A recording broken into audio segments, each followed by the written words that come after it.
Hello everyone, आप सभी का लेट्स स्टडी टुगेदर में स्वागत है दोस्तों। तो हम लोग पढ़ रहे थे संस्कृत सीटेट के लिए पेडागोजी फॉर 15 नंबर्स के लिए। तो दोस्तों संस्कृत की जो शिक्षण विधियाँ होती हैं आज हम उनको पढ़ेंगे। तो दोस्तों आपको संस्कृत शिक्षण की विधियाँ की अगर आपको इन 6 में से कोई ऑप्शन में अगर आपके सीटेट के पेपर में पूछता है कि संस्कृत के शिक्षण की क्या क्या विधियां, तो आपको इन 6 को छोड़ के बाकी जो भी दिखता है तो वो संस्कृत शिक्षण की विधियां नहीं होंगी। बस ये 6 संस्कृत शिक्षण की विधियां होती हैं। तो दोस्तों सबसे पहले जानते हैं कि क्या होती हैं संस्कृत शिक्षण की विधियां। तो दोस्तों सबसे पहले संस्कृत शिक्षण की विधियां में आता है अभ्यास विधि। जैसे कि दोस्तों किसी चीज़ को, जैसे एक कहावत है ना कि करत करत अभ्यास है जड़ मत होय सजन। तो दोस्तों आप किसी चीज़ का जब अभ्यास करते हैं, प्रैक्टिस करते हैं, तो वो चीज़ आपकी कहीं ना कहीं बहुत ज़्यादा अच्छी हो जाती हैं। उसके ऐसे आता है सेकंड पे अनुकरण विधि। जैसे कि दोस्तों आप अपने फैमिली में किसी चीज़ को अनुकरण, जैसे कि हम आपको कुछ बोल रहे हैं तो आप उस चीज़ का अनुकरण कर रहे हैं, नकल कर रहे हैं, तो आप उस चीज़ को सीख रहे हैं ना। उसका ऐसा आता है परिष्कार विधि, जो आप गहन विधि, जो बहुत आप गहनता से सीख सकते हैं। उसके ऐसे आता है वाक्य संशोधन विधि। तो दोस्तों वाक्य, जैसे कि हमने आपको कोई अशुद्ध वाक्य दिया बोलने के लिए, उसके बाद आपने उसको सही किया, उसको आपने सही मतलब शुद्ध उच्चारण में बोला। उसके साथ है निदानात्मक विधि। जैसे कि आपको कहीं किसी चीज़ की कम मतलब आपको किसी चीज़ का, जैसे हमने आपको पढ़ाया, आपको समझ में नहीं आ रहा है तो हम उस चीज़ का क्या करेंगे, निदान करेंगे। उसका साथ है उपचारात्मक। जैसे कि दोस्तों आपको, जैसे कि आप लोग कहीं डॉक्टर के पास जा रहे हैं, आपको किसी चीज़ की दवा की जरूरत, तो आप डॉक्टर को बता दो, डॉक्टर क्या कर रहा है, आपको उपचार ही कर रहा है ना।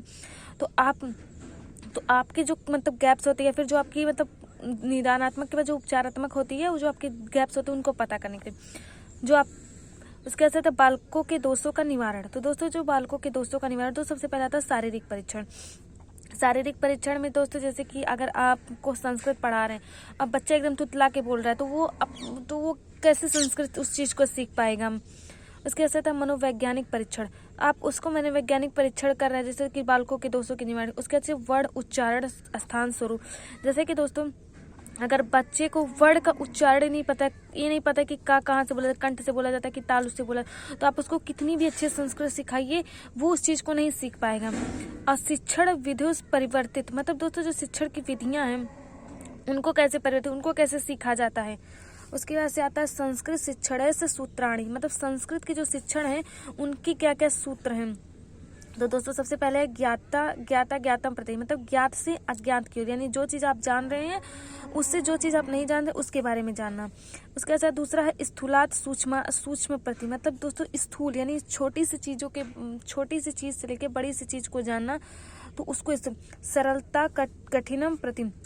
तो दोस्तों सरल, जैसे आपको कोई चीज़ मतलब सरल चीज़ है उससे, जैसे कि आप मैथ का फार्मूला है, उसको a+b² जान रहे हैं, तो एक a+b का होल क्यूब मतलब बताना आपको क्या हो गया, ये आपकी, अगर आप नहीं जान रहे तो वो चीज़ आपके लिए क्या हो गई, कठिन हो गई।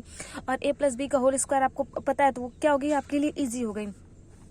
उसके ऐसे है आगमनात्मक निगमन प्रति, मतलब उदाहरण से नियम की ओर। आपको हमने कोई एग्जाम्पल दिया कि मतलब किसी भी चीज़ का, मान लीजिए हमने आपको एग्जाम्पल दिया, तो फिर उस चीज़ से आपको हम रूल्स की तरफ ले जा रहे हैं। जैसे कि हमें a+b का होल स्क्वायर समझाना दोस्तों, तो पहले हमने एक एग्जाम्पल दिया, फिर उस एग्जाम्पल के तहत हमने आपको ये a+b का होल स्क्वायर का फार्मूला बताया। उसके ऐसा था विश्लेषणार्थ संश्लेषण प्रति, मतलब किसी विश्लेषण यानी किसी विस्तृत चीज़ों से लेकर संश्लेषण की प्रति लेके जाना, उसी को कहते हैं पूर्णांश प्रति, मतलब पूर्ण से अंश की ओर। उसके साथ दोस्तों संस्कृत शिक्षण से सामान्य सिद्धांत, जो संस्कृत की शिक्षण विधियां आप लोगों को पता चल गया, संस्कृत के शिक्षण के सूत्र क्या क्या होते हैं वो पता चल गया। तो संस्कृत शिक्षण के जो सामान्य सिद्धांत हैं उनके बारे में आइए जानते हैं। तो दोस्तों सबसे पहले होता है स्वाभाविकता। हम आपको कोई चीज़ पढ़ा रहे हैं, आप उस चीज़ को पढ़ रहे हैं, आप उस चीज़ के बारे में समझ रहे हैं, तो वो क्या हो गया, एक संस्कृत जो होती है वो स्वाभाविकता से, मतलब स्वाभाविक की मतलब मामलों से ही सीखी जाती है। और दूसरा है रुचि, मतलब इंटरेस्ट। अगर हम आपको पढ़ा रहे हैं, आप सुन रहे, तो ये हमारी क्या होगी, स्वाभाविकता होगी। लेकिन हम आपको पढ़ा रहे हैं, आप उसमें इंटरेस्ट ले रहे, उस चीज़ को देख रहे, तो क्या होगी, वो आपकी रुचि हो गई। एकता सहभागिता, मतलब ग्रुप। दोस्तों जैसे कि आपको पता है कि ग्रुप लर्निंग जो होती है वो सबसे बेस्ट लर्निंग होती है, क्योंकि ग्रुप में लोग ज़्यादा अच्छे से सीख लेते, उनको सीखने में मतलब बहुत ज़्यादा वो एक्टिव रहते हैं। उसका अच्छा था भावात्मक अभिव्यक्ति। लोग कहते हैं ना भाव में बह के, भाव, जैसे कि आपको संस्कृत पढ़ा तो आपको वो भावात्मक अभिव्यक्ति की भी चेकिंग होगी कि आपका भावात्मक, आप कितना एक्सप्रेस कर पा रहे हैं संस्कृत को, कितना समझ पा रहे हैं उस चीज़ को। उसके ऐसे आता है संक्रियता, यानी दोस्तों एक्टिव, हम आपको कितना भी पढ़ा ले, अगर आप एक्टिव ही नहीं हैं, एक्टिव क्लासरूम नहीं है, एक्टिव बच्चा नहीं है, तो उस चीज़ को आप सीख नहीं सकते। हर चीज़ को सीखने के लिए आपके पास एक एक्टिव होना चाहिए। इसके से व्यक्तिगत विभिन्नता, मतलब दोस्तों इंडिविजुअल डिफरेंसेस। व्यक्तिगत विभिन्नता जैसे दोस्तों एक माँ के दो बच्चे हैं तो दोनों के बच्चे क्या होंगे, अलग अलग होंगे, एक जैसे नहीं होंगे। उनके अंदर बहुत सारी विभिन्नताएं होंगी, जैसे कि उनके मतलब भाषा, स्टडी, प्लेइंग में बहुत सारी डिफरेंसेस हो सकती हैं।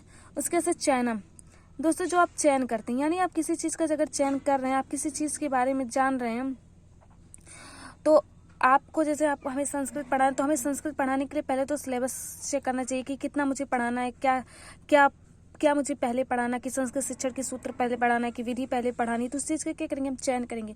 फिर उसके से आता है अनुपात क्रम दोस्तों, जैसे कि हमने आपको कहा ना कि हमने पहले चयन किया कि हमें मतलब संस्कृत शिक्षण के सूत्र पहले पढ़ाने, फिर हम इसका चयन करेंगे कि हमें कितना पढ़ाना है, किस चीज़ को कितना एक्टिव, कितना इंपॉर्टेंस देना है, कौन सी चीज़ें ज़्यादा बार पूछी जाती है, तो उसका क्रम क्या होना चाहिए। तो ये सारी चीज़ें दोस्तों, तो आई होप दोस्तों आप सभी को ये सारी चीज़ें समझ में आई हो। Thank you for watching.